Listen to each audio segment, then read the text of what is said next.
Students, welcome to my channel mathematics studies. हमने programming in C and numerical method वाली book start की थी and chapter 1 हम कर रहे हैं।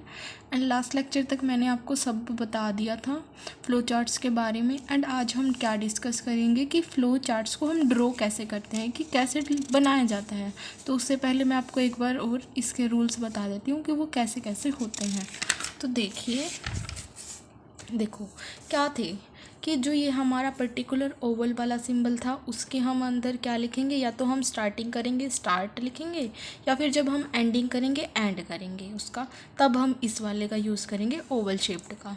उसके बाद अगर हमें इनपुट देनी है या फिर हमें आउटपुट मिलनी है तो हम किसका यूज़ करेंगे, पैरेललोग्राम का सिंबल का यूज़ करेंगे। मतलब हम उसके अंदर ही जो भी हमें लिखना होगा वो लिखेंगे, तब हमें इनपुट देनी है या आउटपुट मिलनी है तब। उसके बाद क्या था कि रेक्टेंगुलर वाले का हम कब यूज़ करेंगे, तब हमारी प्रोसेसिंग होगी या फिर हमारी कोई भी कैलकुलेटिव पार्ट होगा जिसमें हमें कैलकुलेशन करनी होगी तो हम इसके अंदर करेंगे। उसके बाद है हमारा डायमंड शेप्ड बॉक्स। इसके अंदर क्या होगा, हमारा कोई डिसीज़न लेना होगा। अगर हमारा डिसीज़न यस होगा या फिर नो होगा तो वो हम इस डायमंड बॉक्स के अंदर लेंगे। अगर हमारा लिखते लिखते पेज ख़त्म हो जाए और हमें उसी पेज पे साइड में जगह मिली हो तो हम ऑन पेज कनेक्टर सर्कल का यूज़ करेंगे। और अगर उस पेज पे जगह न हो, हमें दूसरे पेज पे जाना पड़े, तो हम ऑफ पेज कनेक्टर इसका यूज़ करेंगे। देन है हमारी फ्लो लाइंस, जो कि हमें बताएंगे कि हमारा जो लॉजिक्स है वो किस तरफ जा रहे हैं। ये ऐसे लेफ़्ट टू राइट या फिर अपर टू लोअर। एंड जो ये फ्लो लाइन्स एक दूसरे को कभी भी कट नहीं करेंगे। हम्स हैं जो ये यही शो कर रहे हैं कि ये कट नहीं करेंगी। तो अब देखते हैं हमारा फर्स्ट फ्लो चार्ट। देखिए क्या है, draw a flow chart to find sum of two number. दो नंबर का हमें सम निकालना है। अभी मैंने आपको बताया था कि अगर हमें स्टार्टिंग करनी है तो हम क्या करेंगे, ओवल का सिंबल का यूज़ करेंगे। ओवल सिंबल लिया हमने और उसके अंदर हमने क्या लिख दिया, स्टार्ट। मतलब हमारा फ्लो चार्ट यहाँ से स्टार्ट हो गया है। हमें फ्लो चार्ट में करना क्या है, सम ऑफ टू नंबर्स का सम करना है। तो वो दो नंबर हमें क्या करनी पड़ेगी, इनपुट देनी पड़ेगी उन दो नंबर की, input A and input B. तब भी हम इनपुट देंगे तो हमारा कौन सा सिंबल होगा, पैरेललोग्राम। तो पैरेललोग्राम का यूज़ कर दिया हमने। देन हमें करना क्या है, सम ऑफ टू नंबर्स निकालने। तो उन दोनों का क्या करेंगे हम, सम। एंड जब भी हमारा कैलकुलेटिव कोई भी पार्ट होगा तो हम उसको किसके अंदर फिट करेंगे, रेक्टेंगल वाले के अंदर। तो हमने इस वजह से यहाँ क्या हो रही है, हमारी प्रोसेसिंग। एंड मतलब हमारा क्या हो रही है यहाँ पे, कैलकुलेशन। तो हमने रेक्टेंगल वाला यूज़ कर लिया। एंड देन जब हमारी कैलकुलेशन कंप्लीट हो जाएगी तब क्या हो जाएगा, हमारा प्रिंट हमारा हो रहा है। तो इसका मतलब क्या है, हमें आउटपुट मिल रही है। तो वो हमारा वापस किस सिंबल में आएगा, पैरेललोग्राम वाले सिंबल में। एंड जो हमें सम ऑफ टू नंबर्स निकालना था, अगर वो सम ऑफ टू नंबर अगर हमारा वो प्रिंट हो गया तो हमारा क्या हो जाएगा, जो प्रोग्राम था वो ख़त्म हो जाएगा, फ्लो चार्ट हमारा ख़त्म हो जाएगा। तो क्या लिख देंगे हम, ओवल के अंदर स्टॉप। क्या था, दो नंबर का सम निकालना था, इस वजह से हमने इनपुट दी दो नंबर्स की एंड देन उनका एडिशन करा दिया एंड वो हमें आउटपुट मिल गई। एंड देन हमारा जो फ्लो चार्ट है वो क्या हो जाएगा, स्टॉप। अब देखिए नेक्स्ट पेपर में आया हुआ है, ये भी कंपलसरी में आए मिलेंगे आपको। ये छोटे वाले क्वेश्चंस है ना जो ये कंपलसरी में आते हैं आपको ऐसे। Draw a flow chart to find area of circle. अब एरिया ऑफ सर्कल हमारा क्या होता है, पाई आर स्क्वायर। मतलब हमें इस वाले फ्लो चार्ट के अंदर पाई आर स्क्वायर निकालना है। ओके, तो सबसे पहले हम क्या करेंगे, स्टार्ट करेंगे ओवल शेप के अंदर। उसके बाद इसके लिए हमें पाई तो हमारा कांस्टेंट है, वैल्यू किसकी रखनी पड़ेगी, हमें आर की वैल्यू रखनी होती है ना। तो हम क्या करेंगे, इनपुट देंगे R, input radius R of the circle. And input हम किसके अंदर, वही पैरेललोग्राम के अंदर रखेंगे। देन हमें क्या कैलकुलेट करना है, कैलकुलेट एरिया। एरिया किसके इक्वल है, पाई आर स्क्वायर। इसके अंदर जो मल्टीप्लाई का सिंबल होता है ना वो हम ऐसे स्टार के साथ शो करते हैं। तो इस वजह से देखो, पाई आर स्क्वायर है तो क्या होगा, मल्टीप्लाई इंटू आर। ऐसे ही तो है ये। तो मल्टीप्लाई का सिंबल किससे शो करते हैं, स्टार से। तो पाई स्टार आर। तो ये हमारा कैलकुलेटिव एरिया तो हमने किसके अंदर रखा, रेक्टेंगल के अंदर। एंड देन जब हमारा एरिया आ गया तो वो प्रिंट होगा, मतलब हमें आउटपुट मिलेगी तो पैरेललोग्राम के अंदर। तो प्रिंट तो एरिया ए आ गया। एंड देन हमारा अब हमें एरिया निकालना था, वो हमें मिल ही गया। तो हमारा जो फ्लो चार्ट है वो ख़त्म हो जाएगा। तो क्या हो जाएगा, स्टॉप। अब देखिए draw a flow chart to find the area of triangle. हमें ट्रायंगल का एरिया निकालना है। जो एरिया ऑफ ट्रायंगल है वो वैसे राइट एंगल का तो क्या होता है 1/2 इंटू बेस इंटू हाइट, लेकिन अगर हमें ऐसी ट्रायंगल हो जो राइट एंगल ना हो तो उसका हमारे पास एक हीरोन्स फॉर्मूला होता था छोटी क्लासेस के अंदर, वही इसमें यूज़ करेंगे हम। क्या होगा, S into S minus A, S minus B and S minus C. जो ये ए बी सी होता था वो हमारी साइड्स होती थी, तो S into S minus A, S minus B into S minus C. उसके बाद एस किसके इक्वल होता था हमारा, ये सेमी पैरामीटर बोलते थे हम इसको, साइड्स का सम अपॉन में 2, इसलिए पैरामीटर अपॉन 2 है ना ये, इसको हम सेमी पैरामीटर बोलते थे। तो वही अब हमें निकालना क्या है, एरिया ऑफ ट्रायंगल। तो हम सबसे पहले क्या करेंगे, स्टार्ट। एरिया ऑफ ट्रायंगल निकालना है तो सबसे पहले हम इनपुट किस चीज़ की देंगे, साइड्स की इनपुट देंगे। तो इनपुट कर दी हमने side A B C of an triangle, तो साइड्स दे दी, इनपुट दी है तो हमने इस वजह से पैरेललोग्राम वाले के अंदर रखा है। उसके बाद हम क्या, एस सेमी पैरामीटर मतलब कैलकुलेटिव पार्ट है तो रेक्टेंगल के अंदर A plus B plus C upon 2। Similar calculate हमें क्या करना है, एरिया, तो under root of S into S minus A into S minus B into S minus C, Heron's formula लगा दिया। एंड देन जो हमारा एरिया आएगा वो प्रिंट हो जाएगा, प्रिंट एरिया ए, एंड ये हमें क्या मिलेगी, आउटपुट, इस वजह से वही पैरेललोग्राम के अंदर। एंड देन हमारा जो हमें निकालना था एरिया वो हमें मिल गया, तो हमारा जो प्रोग्राम है मतलब जो हमारा फ्लो चार्ट है वो ख़त्म हो जाएगा। तो हम लिख देंगे इसके अंदर स्टॉप। आप यहाँ स्टॉप लिखो, एंड लिखो, कुछ भी लिख सकते हो, आपकी मर्जी है। अब देखो, draw flow chart to find compound interest. हमें क्या निकालना है, कंपाउंड इंटरेस्ट। कंपाउंड इंटरेस्ट निकालने का हमारा फॉर्मूला होता है अमाउंट जो हमारी है माइनस प्रिंसिपल। ओके, तो ये हमारा फॉर्मूला होता है कंपाउंड इंटरेस्ट निकालने का। उसके बाद जो हम प्रिंसिपल तो हमारी वही पी से हम उसको डिनोट कर देंगे, जो वैल्यू होगी वो पुट कर देंगे। लेकिन अमाउंट निकालने का फिर हमारा फॉर्मूला होता है principal into 1 plus rate upon 100 का पावर टी। टी होता है हमारा टाइम। तो हमारे अंदर इसकी कितनी टर्म्स हो गई, एक तो पी टर्म है, एक हमारी आर टर्म है और एक हमारी टी टर्म है। तब हम इसको फॉर्मूले के अंदर पुट करेंगे तभी हमारी वैल्यू आएगी। इसका मतलब हम इनपुट इसके अंदर क्या क्या करेंगे, प्रिंसिपल, रेट एंड टाइम। तो हम सबसे पहले क्या करेंगे, स्टार्ट करेंगे, देन हम क्या करेंगे, input, principal, rate and time और रीड। मतलब प्रिंसिपल को तो हम किस तरीके से डिनोट करेंगे, पी से, रेट को आर से, टाइम को टी से। तो ये लिख दिया रीड पी आर टी, वही इनपुट हमने इस फॉर्म में दे रखी है। यही बात, ये बात सेम बात है। ओके, उसके बाद हमें क्या निकालना है, इसका अमाउंट। अमाउंट क्योंकि हमें कंपाउंड इंटरेस्ट निकालना है, कंपाउंड इंटरेस्ट इक्वल होता है अमाउंट माइनस प्रिंसिपल, तो इस वजह से हमने पहले ही अमाउंट लिख दिया।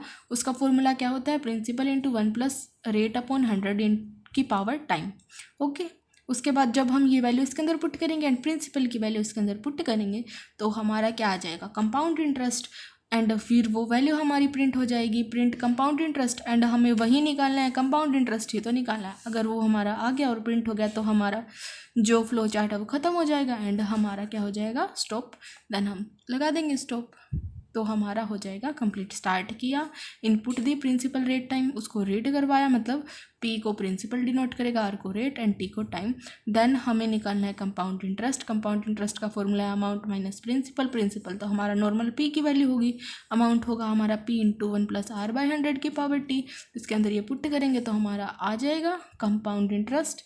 एंड देन हमारा प्रोग्राम, हमारा फ्लो चार्ट हो जाएगा फिनिश एंड हम लिख देंगे स्टॉप।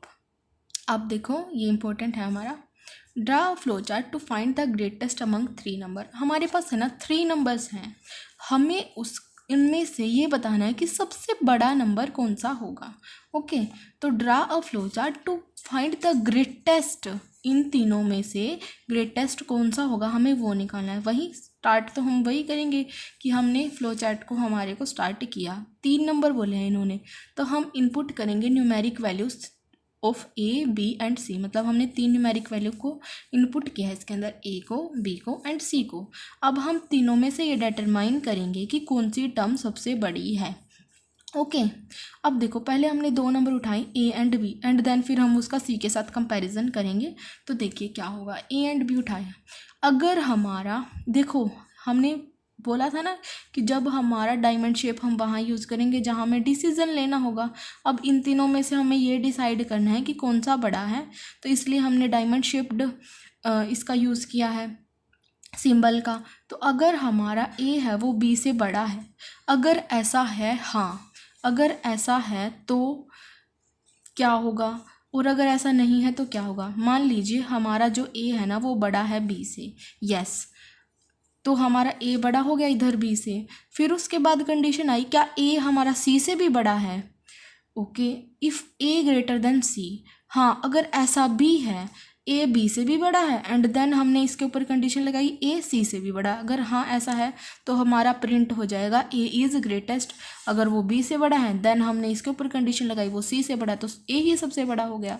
अब ए बड़ा है इससे, बी से, देन हमने कंडीशन लगाई कि ए सी से बड़ा है, मतलब तो वो हमारा ग्रेटेस्ट आ गया। लेकिन अगर ए सी से बड़ा नहीं है, मतलब वो ए बी से तो बड़ा था लेकिन वो सी से बड़ा नहीं है, इसका मतलब क्या हो गया, सबसे बड़ा कौन होगा, सी। अगर ऐसा नहीं है तो हमारा क्या हो जाएगा, प्रिंट सी, जो कि सबसे बड़ा हो जाएगा, है ना। फिर अगर ये कंडीशन तो हुई हमारी कंप्लीट। उसके बाद क्या है, if A greater than B की कंडीशन हमने ली थी, अगर वो नहीं है, इसका अगर ए बी से बड़ा नहीं है तो कौन बड़ा होगा। अगर हमने ये बोल दिया कि ए बी से बड़ा नहीं है तो इसका मतलब क्या हुआ कि बी ए से बड़ा है, तो बी ए से बड़ा हो गया इसका मतलब। उसके बाद हमने फिर क्या कंडीशन लगाई कि क्या बी सी से भी बड़ा है। अगर यस ऐसा है तो इसका मतलब बी सबसे बड़ा हो गया, तो बी प्रिंट हो जाएगा। और अगर ऐसा नहीं है तो मतलब बड़ा कौन हो गया, सी, तो सी प्रिंट हो जाएगा। एंड इसके बाद सारी कंडीशन, अगर हमारा तीनों में से ए बड़ा होगा तो ए ग्रेटेस्ट हो जाएगा, अगर सी बड़ा होगा तो सी ग्रेटेस्ट हो जाएगा, एंड बी होगा तो बी ग्रेटेस्ट हो जाएगा। एंड देन हमारा प्रोग्राम हो जाएगा स्टॉप, क्योंकि हमें पता चल गया कि तीनों में से सबसे बड़ा कौन है।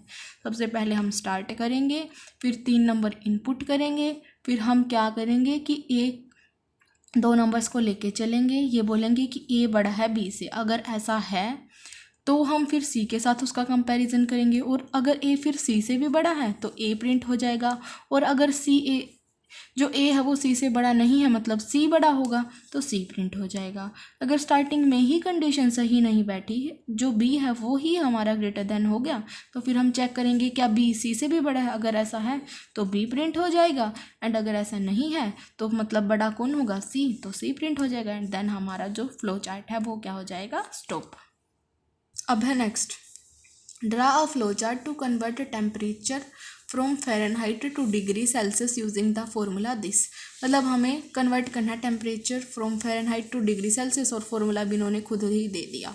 देखो स्टार्ट किया, इन्होंने बोला है कि फ़ारेनहाइट से कन्वर्ट करना है डिग्री सेल्सियस, मतलब हमें इनपुट तो फ़ारेनहाइट में देनी है, एंड जो हमें आउटपुट मिलेगी वो डिग्री सेल्सियस में मिलेगी। तो हमने क्या कर दिया, इनपुट दे दी, input the value of F, F मतलब फ़ारेनहाइट। तो हम यहाँ f की वैल्यू इनपुट करेंगे ना, कुछ भी, मतलब इस फॉर्मूला के अंदर अगर हम f कुछ भी पुट करेंगे तो हमारा डिग्री सेल्सियस के अंदर वो कन्वर्ट हो जाएगा। मान लीजिए हमने यहाँ 100 पुट कर दिया, तो 100 - 32 × 5/9, जो भी आंसर आएगा वो डिग्री सेल्सियस के अंदर आएगा। तो इनपुट हमने कर दी value of f, then degree Celsius में कन्वर्ट करना है तो इस फॉर्मूला का यूज़ करेंगे, एंड इसके अंदर वैल्यू को पुट कर देंगे f की वैल्यू को, एंड देन जो हमारा आंसर आएगा वो डिग्री सेल्सियस में आएगा, तो हमें प्रिंट मिल जाएगी वैल्यू डिग्री सेल्सियस में। तो वही तो हमें निकालना था कि फ़ारेनहाइट को डिग्री सेल्सियस में कन्वर्ट करो। हमने इनपुट और आउटपुट जिसमें दी है वो हमें पैरेललोग्राम के अंदर रखनी थी, हमने रख दी, एंड जो हमारे कैलकुलेटिव पार्ट थी वो हमें रेक्टेंगल के अंदर रखना था, वो रख दिया। अब हमारी ये वैल्यू आ गई है प्रिंट डिग्री सेल्सियस की फॉर्म में, तो हम क्या कर देंगे, हमारे फ्लो चार्ट को स्टॉप कर देंगे, एंड ये हमारा हो जाएगा ख़त्म। अब देखो नेक्स्ट क्या है, draw a flow chart for factorial computation. Factorial computation के लिए अगर हमें फ्लो चार्ट को ड्रॉ करना है तो वो कैसे होगा। देखो फैक्टोरियल हमारा क्या होता है, फॉर एग्जांपल अगर हमारा 4 फैक्टोरियल है तो उसको हम कैसे ओपन करेंगे, 4 × 3 × 2 × 1, है ना, मतलब फैक्टोरियल को हम ऐसे ओपन करते हैं। अब हमें इसमें किसके लिए निकालना है, 1 फैक्टोरियल के लिए निकालना है। ओके, एंड ऑल्सो आपको ये भी पता होना चाहिए जो 0 फैक्टोरियल की वैल्यू है वो भी हमारी 1 होती है, 1 फैक्टोरियल की वैल्यू भी हमारी 1 होती है। लेकिन जैसे आगे हम बढ़ते जाएंगे, 2 फैक्टोरियल वो किसके इक्वल होगा, 2 × 1, 3 फैक्टोरियल किसके इक्वल होगा, 3 × 2 × 1, 4 फैक्टोरियल 4 × 3 × 2 × 1, मतलब ऐसे 1 1 लेस होता जाएगा, 1 तक जब तक ना आ जाए ऐसे हमारा फैक्टोरियल ओपन होता है। एंड ये आपको पता होना चाहिए 0 फैक्टोरियल हमारा 1 होता है, 1 फैक्टोरियल भी 1 होता है, एंड देन 2 3 4 फैक्टोरियल इनको हम ओपन कर सकते हैं। देखिए क्या है, स्टार्ट किया हमने ओवल शेप के अंदर, हमने इनपुट दी n, वो हमारी अगर हमने इनपुट दिया तो किसके अंदर, इसके अंदर ही आएगा वो। उसके बाद हमें क्या निकाला है, किसके लिए निकाला, फैक्ट ऑफ 1। फैक्ट मतलब है इधर फैक्टोरियल से, वो किसके इक्वल है, 1 के इक्वल है। अगर हमारा फैक्टोरियल 1 है तब क्या हो सकता है कि is n is equal to 0 factorial. देखो अगर हमारा n 0 फैक्टोरियल है, मतलब अगर वो उसका आंसर 1 आ रहा है तो वो 0 फैक्टोरियल भी हो सकता है, ऑफ कोर्स हो सकता है, क्योंकि हमें पता है जो 0 फैक्टोरियल है वो भी तो 1 होता है। तो हाँ, अगर ऐसा है तो हमारा प्रिंट हो जाएगा फैक्टोरियल और हमारा प्रोग्राम फ्लो चार्ट हो जाएगा ख़त्म, तो हम लिख देंगे स्टॉप। लेकिन अगर हमारा n 0 नहीं है, मतलब हमारा फैक्टोरियल 0 फैक्टोरियल नहीं है, तो हमारा क्या होगा, n अगर, तो हमारा क्या होगा, n 1 2 3 4 5 कुछ भी हो सकता है। उसके बाद 0 था, अगर हाँ है तो प्रिंट हो जाएगा फैक्टोरियल एंड देन स्टॉप हो जाएगा। अगर ऐसा नहीं है फिर हम लेंगे 1 की कंडीशन। अगर हमारा n 1 है, अगर 1 है तो 1 फैक्टोरियल का आंसर भी हमारा 1 ही होता है, तो यस, तो भी हमारा प्रिंट f हो जाएगा, फैक्ट हो जाएगा एंड देन स्टॉप हो जाएगा प्रोग्राम। लेकिन अगर हमारी जो n की वैल्यू है वो 1 नहीं है, अगर हमारी n की वैल्यू 2 है, तो हम क्या करेंगे, जो फैक्टोरियल है वो किसके इक्वल लेंगे, फैक्टोरियल इनटू n के इक्वल लेंगे। और जहाँ ये n की वैल्यू है वो किसके इक्वल है, n-1 के इक्वल है। इसका क्या मतलब हुआ, एंड देन हमारी लूपिंग चलती रहेगी, वापस हम इसको सोल्व करते रहेंगे जब तक हमारा इधर 1 नहीं आ जाए।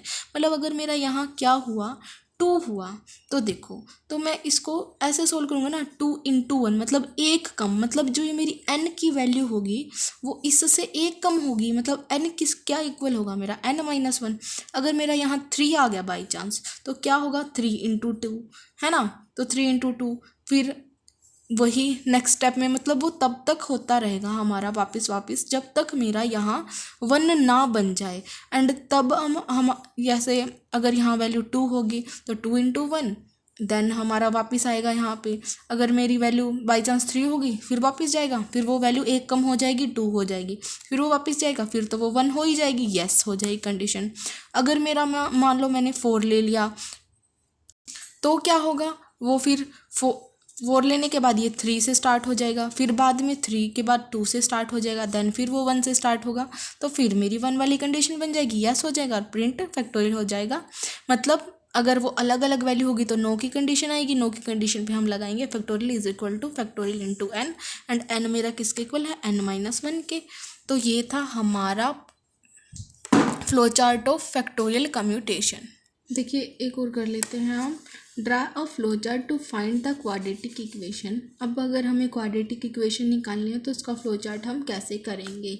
देखिए सबसे पहले तो अगर हमारी क्वाड्रेटिक इक्वेशन है तो वो किस टाइप की होगी, ax² + bx + c, मतलब x² के साथ कुछ होगा कोफिशिएंट उसका, x के साथ होगा एंड कांस्टेंट टर्म होगी। ये हमारी क्वाड्रेटिक इक्वेशन होती है इस टाइप की। उसके बाद जो हमारा इसके अंदर डिस्क्रिमिनेंट होता है वो किसके इक्वल होता है, b² - 4ac। उसके बाद हमने पहले भी पढ़ रखी होती हैं सारी बातें। अगर हमारा डिस्क्रिमिनेंट है जो वो 0 आ गया, इसका मतलब क्या होता है कि जो हमारे रूट्स हैं ना वो इक्वल होंगे। अगर मेरा जो डिस्क्रिमिनेंट है वो ग्रेटर देन 0 आ गया तो जो रूट्स हैं वो इक्वल तो नहीं होंगे लेकिन रियल ज़रूर होंगे। इसके अंदर जब 0 आता है वो रियल भी होते हैं एंड इक्वल भी होते हैं। अगर डिस्क्रिमिनेंट ग्रेटर देन 0 आता है तो रूट्स रियल होते हैं लेकिन इक्वल नहीं होते।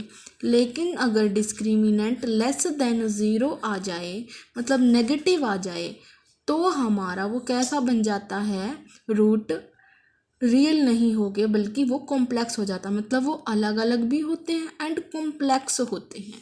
तो ये हमें कुछ बातें हैं जो ऑलरेडी पता थी एंड मैंने एक बार और आपको बता दी कि डिस्क्रिमिनेंट अगर 0 हो तो रूट्स रियल होंगे एंड इक्वल होंगे। डिस्क्रिमिनेंट अगर ग्रेटर देन 0 हो तो जो रूट्स हैं वो रियल होंगे बट डिस्टिंक्ट होंगे, मतलब अलग अलग होंगे। अगर डिस्क्रिमिनेंट लेस देन 0 हो तो रूट कॉम्प्लेक्स भी होंगे एंड डिस्टिंक्ट भी होंगे।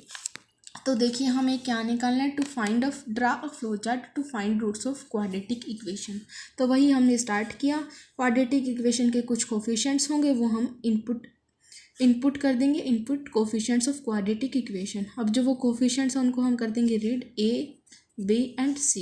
अब हमें क्या निकालना है, डिस्क्रिमिनेंट। तो हम कैलकुलेटिव पार्ट को बॉक्स रेक्टेंगल वाले बॉक्स के अंदर रखेंगे, तो discriminant is equal to B² minus 4AC। अब हमें डिसीजन लेना है कि अगर मेरा जो डिस्क्रिमिनेंट है वो 0 है, अगर है यस, तो मेरे रूट क्या आएंगे, -B/2A। ऑफकोर्स वो ऐसे ही आते हैं, रूट हमारा -B/2 एंड √2 -B/2A। ये हमने कैसे निकाला है पार्ट, ये आपको बिल्कुल अच्छे से पता ही होगा। मतलब जब हम रूट की वैल्यू निकालते हैं तो हम ऐसे निकालते हैं -B plus -B² minus 4AC/2A। अगर मेरा B² माइनस 4AC/2A 0 आया है तो मेरा रूट की वैल्यू क्या आएगी, -B/2A। दोनों रूट्स की, रूट 1 की भी एंड √2 की भी। अगर ऐसा यस है तो उसके बाद क्या हो जाएगा, प्रिंट रियल रूट्स आर। तो मेरा जो रूट्स हैं वो रियल आ गए एंड फिर हमारा प्रोग्राम हो जाएगा स्टॉप। लेकिन अगर मेरा डिस्क्रिमिनेंट 0 नहीं है, नो, तो डिस्क्रिमिनेंट फिर मैं कंडीशन लूँगी कि वो ग्रेटर देन 0 है। अगर वो ग्रेटर देन 0 है तो मतलब इसके अंदर मेरी कोई ना कोई पॉजिटिव टर्म होगी। मतलब इन्होंने रूट ऑफ डिस्क्रिमिनेंट लिख दिया इधर -B। एक तो मेरा क्या आएगा -B plus discriminant upon 2A and एक मेरा रूट क्या आएगा -B minus root discriminant upon 2A। तो वो भी हमारे लेकिन कैसे ही होंगे, रियल, क्योंकि रूट के अंदर अगर मेरी पॉजिटिव वैल्यू है तो रियल आएगा। तो प्रिंट हो जाएगा real roots are √1 and √2 and then program हो जाएगा स्टॉप। लेकिन अगर मेरा डिस्क्रिमिनेंट वो ग्रेटर देन 0 नहीं है तो मेरे जो रूट्स हैं कैसे होंगे, अगर मेरा डिस्क्रिमिनेंट 0 नहीं है मतलब रूट के अंदर मेरी क्या वैल्यू आ गई, नेगेटिव। और जब मेरी रूट के अंदर नेगेटिव वैल्यू आ जाएगी तो मेरे जो रूट्स हैं वो किस टाइप के होंगे, वो हमारे अयोटा को कंटेन करने वाले होंगे। RP root minus iota P and root plus iota P and root minus iota P। मतलब ये वो वाले रूट्स मेरे कैसे होंगे, कॉम्प्लेक्स। तो एंड देन फिर हमारा प्रोग्राम हो जाएगा ख़त्म एंड देन हमारा फ्लो चार्ट में हम क्या लिख देंगे, स्टॉप। वही था कि रूट्स के बारे में पता चल गया कि अगर डिस्क्रिमिनेंट 0 हो, अगर हाँ ऐसा है तो भी मेरे रूट्स रियल हैं। अगर मेरा डिस्क्रिमिनेंट ग्रेटर देन 0 है, हाँ अगर ऐसा है तो भी मेरे प्रिंट हो जाएंगे रियल। लेकिन अगर ऐसा नहीं है तो मेरे कॉम्प्लेक्स रूट्स आएंगे अयोटा की फॉर्म में एंड देन हमारा फ्लो चार्ट हो जाएगा स्टॉप।